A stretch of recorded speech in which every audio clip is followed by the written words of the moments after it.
জুম্মার খুতবাতে 100টা যদি বয়ান হয়, 70টা বয়ানে উম্মতকে নবী চিনাবার অঙ্গীকার নেই। এই উম্মত তার নবী চেনে নেই। এই উম্মত জানে না আমাদের নবী তিনি যিনি সূর্যের উপরে রাজত্ব করেছে। জোরে বলুন সুবহানাল্লাহ।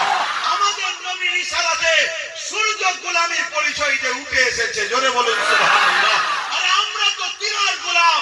আমাদের নেতার এক আঙুলের ইশারা চাঁদ নিজেকে দুটুকরা করেছে। আমাদের নবীর রাজত্ব চাঁদের উপরেও চলেছে। জোরে বলুন সুবহানাল্লাহ। উম্মতে মুহাম্মাদি নিজেকে চলো, যার নেতা চাঁদের নেতা, যার নেতা সূর্যের নেতা, সেই উম্মত আজকে মত ফরমাতাল কর বেনামাজি গাদ্দার কাফের বেঈমান মুনাফিকদের পাশে যদি বেড়ায়, এই উম্মতকে কাটবে, এটা স্বাভাবিক। এই উম্মত শেষ হবে, এটা স্বাভাবিক। কথা মাথায় ঢুকছে না? ঢোকে না? আজকে বড় ভুল হয়েছে আমাদের। আমরা নিজেরা এর খেসারত ভোগ করছি। এখনো সময় আছে। আমার কাছে বাপ একটাই কথা, ফিরে আসো হুজুরের কথা, ফিরে আসো রাসূলুল্লাহর কথা, নবীকে মডেল বানাও যে কোনো ক্ষেত্রে। শুনছেন তো নাকি? আবার এই ওয়াজ করার পরে আমাদের সমাজের আবার একদল দালাল বক্তা আছে, জালিম সরকারদের অর্থ খাওয়া 2 নম্বর হারামখোর গাদ্দার বক্তা আছে। তারা আবার কি বলবে? এটা তো ইসলামিক কান্ট্রি নয়, এখানে মোহাম্মদ রাসূলের কথা কেন চলবে? চিন্তা করছে কত বড় শয়তানে। হ্যাঁ, আবার অনেকে বলবে ইসলামী তো খেলাফত সিস্টেম। এই আমার নবী খেলাফত সিস্টেম যে কোনো মুসলিম আরব যে কোনো সংখ্যাগুরু হয় সেখানে হয়, যেখানে কি বলে সর্বধর্মের বসবাস। মদিনা শরীফে রাসূল যখন রাষ্ট্র কায়েম করেছিল, সর্বধর্মের মানুষকে কিভাবে চলতে হয় ওটা নবী শিখিয়েছে না শেখায়নি? শিখিয়েছে। কিন্তু আজকে আমাদেরকে কিভাবে মিসইউজ করছে দেখেছেন? কারা মিসইউজ করছে? আমাদের। এই ভারতে গণতান্ত্রিক দেশ, সর্বধর্মের মানুষের দেশ, সবার ধর্মের ধর্মীয় নেতার কথা চলছে, সবার ধর্মের ধর্মীয় নেতাদের কথা চলছে, সমস্ত ধরনের যারা কি বলেন মানুষ আছে সবার কথা চলছে। আমার রাসূলুল্লাহর কথা চলবে না? যার মতো মানুষ পৃথিবীতে আসেনি আর আসবে না। সৃষ্টিকর্তা নিজে বলছে ইন্নাকা লাআলা খুলুকিন আযীম, সবথেকে উত্তম চরিত্রওয়ালা হলো মুহাম্মদ রাসূল। জোরে বলুন সুবহানাল্লাহ। পৃথিবীর বুকে তিনার মতো মহান রাষ্ট্রনায়ক দ্বিতীয় কেউ নেই। পৃথিবীর বুকে তিনার মতো শ্রেষ্ঠ লিডার দ্বিতীয় কেউ নেই। পৃথিবীর বুকে তিনার মতো উত্তম আদর্শওয়ালা দ্বিতীয় কেউ আসে না আর আসবে না। তিনার মতো উত্তম চরিত্রওয়ালা মডেল পৃথিবীতে কেউ আসে না আর আসবে না। তিনার মতো উত্তম বাবা পৃথিবীতে কেউ আসে না আর আসবে না। এটা আমার আব্বাজানের কথা বলছি না, সৃষ্টিকর্তার কথা বলছি। সৃষ্টিকর্তা কালামুল্লাহর মধ্যে বলেছে। আর কালামুল্লাহ যদি সৃষ্টিকর্তার কথা না হতো তাহলে 1000 বছর ধরে 1000 বছর ধরে এর মধ্যে অনেক ভুল বেরিয়ে যেত। যেমন অনেক জায়গায় অনেক কিতাবে ভুল বেরোচ্ছে, সংশোধন হচ্ছে, সময়ের আবহাওয়ার সঙ্গে পাল্লা দিয়ে পাচ্ছে না, তাই আবার নতুন করে সেটাকে সংস্কার করা হচ্ছে, নানা রকম চলছে। আমেরিকাতে একটা কম্পিউটার তৈরি করা হলো, ওই কম্পিউটারে কোন গ্রন্থ সৃষ্টিকর্তার এটা নির্ভেজাল রিসার্চের জন্য এর জন্য পরীক্ষা করা হলো। যেটাই দেয় রং রেড আলো জ্বলে, কোরআনকে যখন দেয়া হলো গ্রিন আলো জ্বলছে। জোরে বলুন সুবহানাল্লাহ। কোরআন যদি কালামুল্লাহ না হতো তাহলে বলুন বাপজান আমার ভাইজান আমার, পৃথিবীতে যত কিতাব আছে সব কিতাবকে চলো বড় আদবের সাথে, ঝগড়া নয় আদবের সাথে আটলান্টিক মহাসাগর, বঙ্গোপসাগর বা বিভিন্ন জায়গাতে দাফন করে দেওয়া হোক, ফেলে দিয়ে মানে পানিতে ফেলে কি বলে দিয়ে দেওয়া হোক। মনে রাখবে কোরআন ছাড়া দ্বিতীয় পৃথিবীতে কোনো কিতাব আর দ্বিতীয়বার হবে না। জোরে বলুন সুবহানাল্লাহ। আমার সৃষ্টিকর্তা আল্লাহ ওয়াদা করেছে কোরআনের হেফাজতের দায়িত্ব আমি নিচ্ছি। তাই কোরআন কয়েক কোটি হাফেজ আছে যাদের সিনাতে কোরআন আছে। জোরে বলুন সুবহানাল্লাহ। কয়েক কোটি আলেম আছে, হাফেজ কোরআন বলবে আর হাফেজ মাওলা কোরআন তেলাওয়াত করবে, আর আলেম জের জবর পেশ নুকতাতে লিখতে থাকবে। জোরে বলুন সুবহানাল্লাহ। কোরআনের মুজিজা এটা যে কোরআন তো আমার রাসূলের সবথেকে বড় মুজিজা হলো কোরআন শরীফ। জোরে বলুন সুবহানাল্লাহ। শুনছেন তো নাকি? সেই কোরআন বলছে মুহাম্মদ রাসূল সর্বকালের সর্বশ্রেষ্ঠ মহানায়ক। বাইবেল থেকে শুরু করে যত ধর্মগুরুরা রয়েছেন সবাই তারাও বলেছেন যে মুহাম্মদ সাল্লাল্লাহু আলাইহি ওয়াসাল্লাম সর্বকালের সর্বশ্রেষ্ঠ। জোরে বলুন সুবহানাল্লাহ। খ্রিস্টান ধর্মের এক মহাযাজক মাইকেল এইচার্ড তিনি একটা কিতাব লিখেছে, সেই কিতাবের মধ্যেও লিখছে 100 জন পৃথিবী বিখ্যাত মনীষীর নাম। তিনি নিজে একজন ঈসা নবীর মান্যওয়ালা, তারপরেও তিনি নম্বর 1-এ দিচ্ছেন মুহাম্মদ রাসূল হলো পৃথিবীর শ্রেষ্ঠ। জোরে বলুন সুবহানাল্লাহ। সেই নবীকে অনুসরণ করা আমাদের দরকার আছে না? আমার নবীর কোন আদর্শটা সমাজ বিরোধী, আমার নবীর কোন কথাটা মানব বিরোধী, আমার নবীর কোন কথাটা মনুষ্যত্বের বিরুদ্ধে, আমার নবীর কোন কথাটা সমাজের বিরুদ্ধে, একটা কেউ প্রমাণ করতে পারবে? কথা বলে? তাহলে তিনি যখন সব থেকে উত্তম, কে মানুষ চাই না মানুষ, আমি যখন দাবি করি তেনার উম্মত, আমাকে তেনার নকশা কদমে চলা দরকার আছে না? আল্লাহ নবী বললেন অন্যায় দেখিলে হাত দিয়ে রোখো। আল্লাহ নবী বললেন অন্যায় যদি হাত দিয়ে রুখতে না পারো, মুখ দিয়ে অন্যায়ের বিরুদ্ধে প্রতিবাদ করো।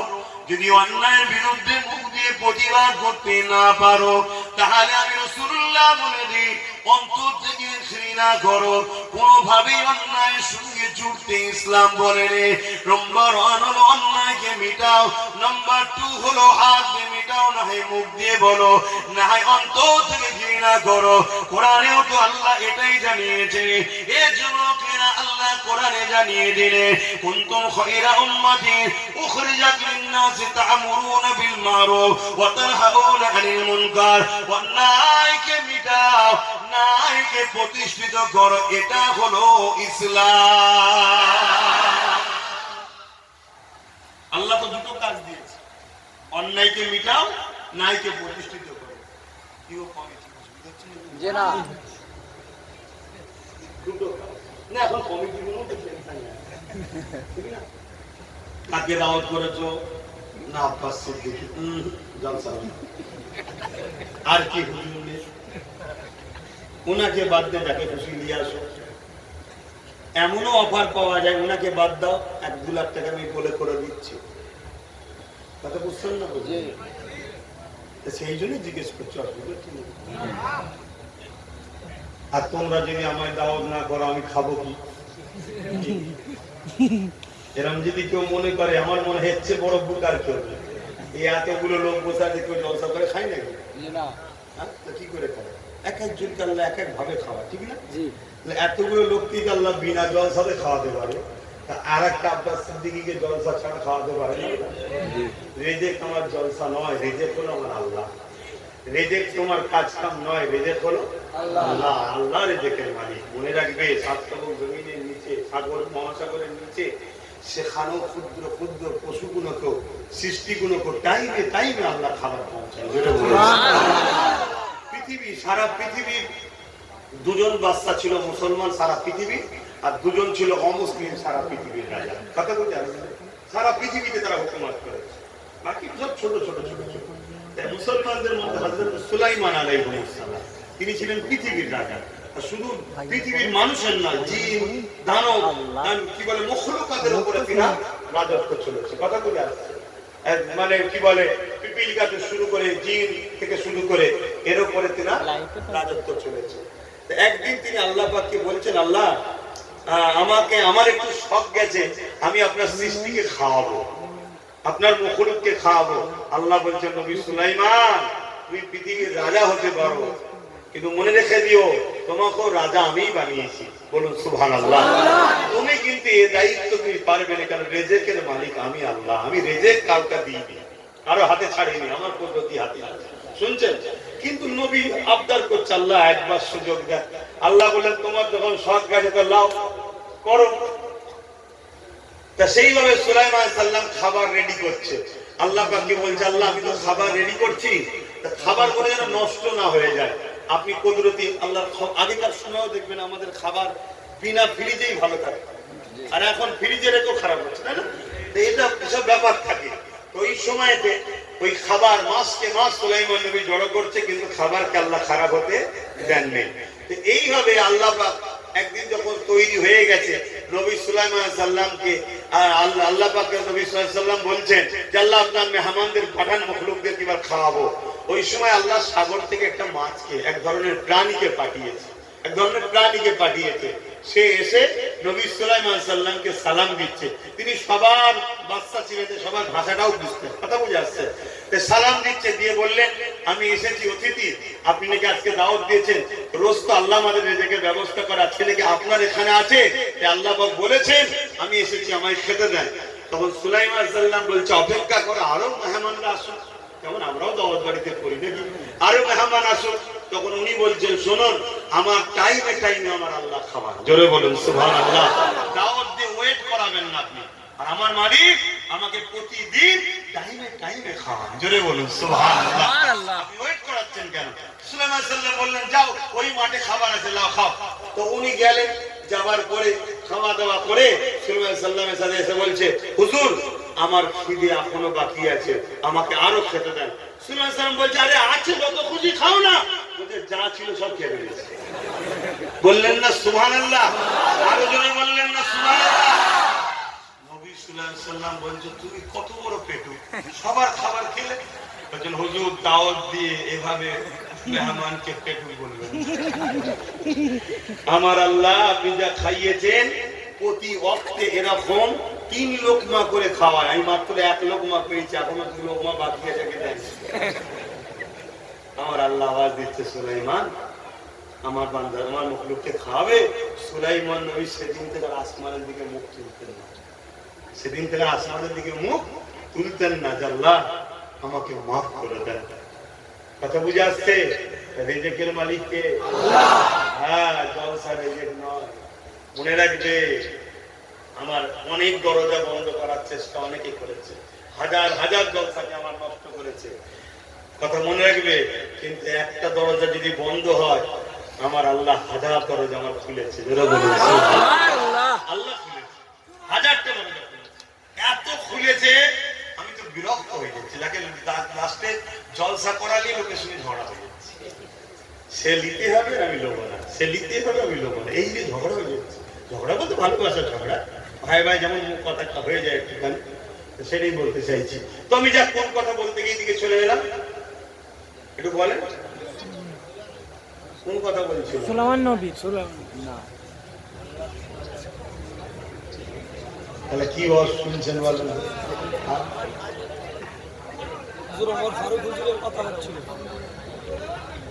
হযরত ওমর ফারুক হুজুর নবী পাকের হাতে হাত দিলেন, দিয়েই হুজুরকে বলছেন হুজুর আমাকে ইজাজত দেন। কিসের বাবা? আমি কাবার সামনে দাঁড়িয়ে আল্লাহর কালেমার আওয়াজ তুলবো, জোরে বলুন সুবহানাল্লাহ। আপনি আমাকে ইজাজত দেন। আল্লাহ নবী বলেন বাবা চতুর্দিকে দুশমন উলঙ্গ তরোয়াল নিয়ে ঘুরছে, দেখলেই মুসলমানদের ঘরে মারছে। আজকেও মুসলমানদের দেখলেই মারছে না, মারছে। আবু জেহেল বাহিনী, আর আজকে কোন বাহিনী মারছে বুঝতে পারছেন? আবু জেহেলের থেকে কিছু কম আছে না? তাহলে বাপ এটা নতুন নাকি? এটা যেটা ঘটছে নতুন না? নতুন নয়। কিন্তু বাপ একটাই সমস্যা, সেদিন আমাদের মধ্যে মুনাফিক ছিল, কিন্তু আমরা মুনাফিককে পাত্তা না দিয়ে হুজুরকে ফলো করেছি, তাই আমরা বিজয় পেয়েছি। বদরে 313 জন দিয়ে আমরা কামিয়াবি হয়েছি। আর আজকে আমাদের মধ্যে মুনাফিক যারা, তাদের পিছনেই আমরা ছুটতে শুরু করেছি। এই জন্য আজ আমরা ধ্বংসের দিকে যাচ্ছি।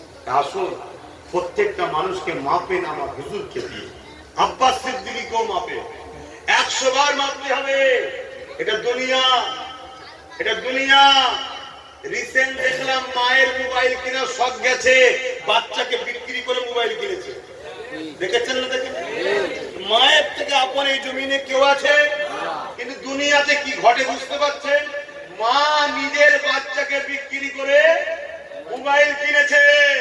তাহলে আব্বাস সিদ্দিকীকেও পরীক্ষা করা ছাড়া তুমি যদি চোখ মুজে ধরো, আমিও চাই না ও মুসলমান ঠিক কাজ করছে, কিন্তু পরীক্ষা করার পরে যদি মনে হয় আব্বাস ঠিক, দুনিয়ার সবাই যদি তোমার উপরে পাহাড় ভেঙে ফেলে, তারপরও আব্বাস ছাড়লে হবে। এই মজবুত হও। তাহলে তোমাকে নিয়ে আগামী দিনে আমারও লড়ে শান্তি হবে, তাহলে আমিও রাস্তা ক্লিয়ার পাবো, বিজয় পাবো, তুমিও পাবে। আর না হয় তোমার ঠিক নেই, কখন এ ডাকলে ছুটছে, কখন ও ডাকলে ছুটছে, কখনো ও ডাকলে ছুটছে। আবার আব্বাস যদি বলে ফেলে যে আমার ভাই একটু অসুবিধা আছে, অমনি ওনার মুখে ভার হয়ে যাচ্ছে, কেন বলতে যাবে, কেন এটা করবে? তুমি কিরকম মানো? হ্যাঁ, মানার মতো মানো, কিন্তু মানার আগে তাকে বাজাও।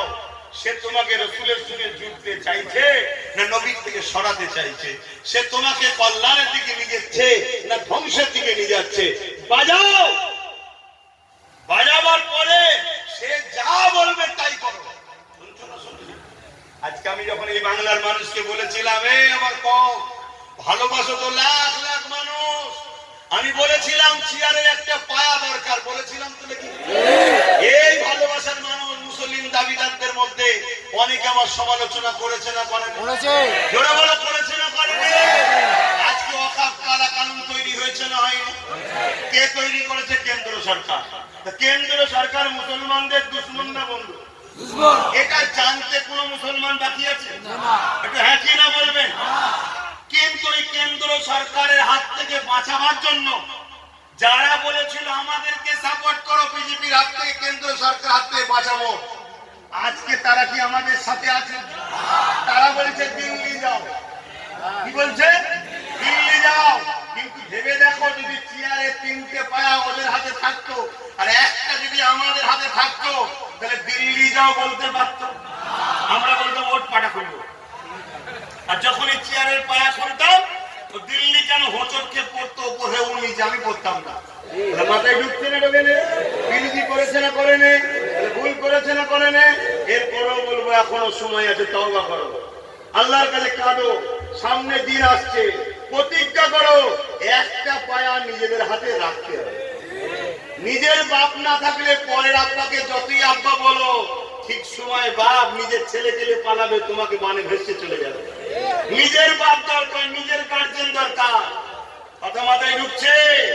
আমরা সর্বসময় পরের গোলামি, পরের খেদমতকে পছন্দ করি। যারে পার্টনারে আসো, পার্টনারে আসো। বিজেপিকে যদি রুখতেই হয়, তোমার উপরে ভরসা করবো কেন? আসো দুজন মিলে পার্টনারে একসাথে রুখি।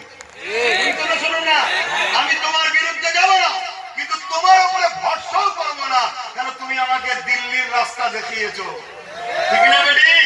আর যদি পার্টনারে না আসো, সময় যখন আসবে তুমি এবারে দিল্লির রাস্তা তুমিও ধরো। বলবো না? বলবো না? ধরে বলো, বলা দরকার আছে না? এই কথাই যদি কোন মুসলমান আমার উপরে দুঃখ পায়, তাহলে মনে হয় ওই মুসলমানটা মসজিদ মাদ্রাসা বাঁচাতে চায়। ও মনে হয় মুসলমান, ও তো সেজে আছে আমাদের মধ্যে। যেমন রিসেন্ট একজন বললো, দেখলেন না, ইসলাম ছেড়ে দিলাম। কেন? পায়েল গায়ে নাকি মারা গেছে, ওর দুঃখ করেছে। ওর যদি দুঃখ হয় তুই পায়েল গায়ে চলে যা, যে সেখানে কারা অন্যায় করেছে তাদেরকে শাস্তি দিবার জন্য হুকুমতকে বল যে ফাঁসি দিতে হবে, ঠিক না? এসব নাটক, এসব সাজানো আমার কমে হাজার হাজার রাখা আছে। সময় হবে দেখবেন ঝুপঝাপ লাভ মারছে, ঝুপঝাপ লাভ মারছে, আপনি দেখবেন একা হয়ে গেছে। অতএব সময় থাকতে থাকতে, নবী বলেছে কোরাইশের নেতৃত্ব মানো। মনে রাখবে, নওশাদ কিন্তু কোরাইশ বংশের বাচ্চা। মাথায় রেখে দিও, যাই হোক নাই হোক গাদ্দার নয় আর বেঈমান নয়। ওকে যে বেঈমান বা গাদ্দার বলবে, মিলিয়ে দেখবে তার দাদর বাপের নাম বলতে পারবে। তার দাদর বাপের নাম কোন মুসলমান খুঁজে পাবে না। কথা মাথায় ঢুকছে না?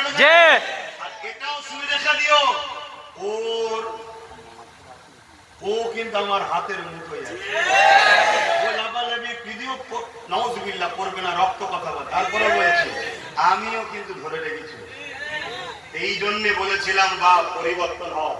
তাহলে এখন একটু সংক্ষেপ সময়, এখন সংক্ষেপ সময়, 9:30 নামাজ হবে, 9:10 হয়ে গেছে। আমি সংক্ষেপ সময় শুধু একটা ছোট্ট কথা বলবো, ওয়াকফ কালা কানুন বাতিল করার দরকার আছে না? এটা বাতিল কিভাবে করবেন বলো? দরকার তো আছে, বলুন। আপনি বলবেন আন্দোলনে, যদি শুধু আন্দোলনে হয়, আপনি আন্দোলন বেশি বাড়াবেন, আপনি আন্দোলন বেশি বাড়াবেন। দেখা যাবে আপনার আন্দোলন মাইন্ডকে ঘোরাবার জন্য কোনো জায়গায় বিরাট কিছু ভয়ানক অঘটন ঘটে যাবে, সেই দিকে মাইন্ড ডাইভার্ট করে আপনার আন্দোলন শুরু করে দেবে। আপনি আন্দোলন করবেন, দেখলেন না মুর্শিদাবাদে গাড়ি পুলিশ গাড়ি ঢুকিয়ে দিল। আপনি আন্দোলন করবেন, আপনার আন্দোলনে কিছু লোককে মুসলমান সেজে ঢুকিয়ে দেবে, অন্য ধর্মের ভাইদের বাস থেকে ধর্মীয় পতাকাকে তুলে দেবে। আপনি যদি আন্দোলন যদি করেন, তা আন্দোলন তো করতে পারছেন বলেন না, আন্দোলন করতে পারছেন না। আর আন্দোলন হচ্ছে কেন? আন্দোলন হয় কই? আন্দোলন হচ্ছে কই? হচ্ছে আব্বাস সিদ্দিকী 10 বছর ধরে একভাবে করে আসছে, আজও করছে। আহলে সুন্নাত ওয়াল জামাতের ছেলেরা বিভিন্ন জায়গায় আন্দোলন করছে, সব জায়গায় মানুষকে বুঝাচ্ছে। কি বুঝাচ্ছে? ওয়াকাফ কালা কানুন যেটা হয়েছে, এটা শুধু মুসলমানদের সমস্যা নয়, এটা পুরো দেশের সমস্যা। যদি বলেন কেন? এই আইনটা তৈরি করা হয়েছে সংবিধান বিরোধী। তাহলে সংবিধানের বিরোধী করেছে কেন্দ্র সরকার, তো সংবিধানের বিরুদ্ধে দেশে মানে দেশের বিরুদ্ধে, আর দেশের যে বিরুদ্ধে সে দেশবাসীর জন্য ক্ষতিকারক, লাভবান নয়। তাহলে এটা বুঝাতে হবে সবাইকে, সর্বধর্মের মানুষকে বুঝাতে হবে। দ্বিতীয় নম্বর, 2023-এ আদিবাসীদের বিরুদ্ধে এইরকম আইন তৈরি করে জল জঙ্গলের সম্পদকে কেন্দ্র সরকার কেড়ে নিয়েছে। সেখানে জল জঙ্গল পরিষ্কার করে কর্পোরেটদের হাতে জায়গা তুলে দিচ্ছে। শুনছেন? 2025-এ আমাদের, এরপরে শিখ পাঞ্জাবিদের, তারপরে একদিন হিন্দু ভাইদের দেওবত্ত সম্পত্তিকেও দখল করবে। কেন? এ সরকার যদি হিন্দুদেরই হয়, তাহলে 50 টাকা করে গ্যাসের দাম যখন বাড়ালো, সরকারের তো বলা দরকার ছিল শুধু মুসলমানদের জন্য বাড়িয়েছে, হিন্দুদের জন্য নয়। যদি 2 টাকা করে তেলের দাম যখন বাড়ালো, যে তুমি হিন্দু ভাই আধার কার্ড দেখালে 2 টাকা ডিসকাউন্ট, মুসলমানদের জন্য 2 টাকা বেশি। 14 টাকা গ্যাসের, 14 টাকা ওষুধের দাম বেড়েছে না বাড়ে না? সরকার কি বলেছে মুসলমানদের জন্য বাড়লো, অমুসলমান হিন্দু ভাই তোমাদের জন্য নয়? তাহলে দাম সবার বেড়েছে না বাড়ে না? তারপরে চলে আসুন, রেল বিক্রি হয়ে গেল, এয়ারপোর্ট বিক্রি হয়ে গেল, এমনকি এলআইসি পাবলিক এখন চলে গেছে। জানেন তো, এলআইসি তে মুসলমান টাকাও রাখে না, হারাম, এবং কাজও করে না, হারাম।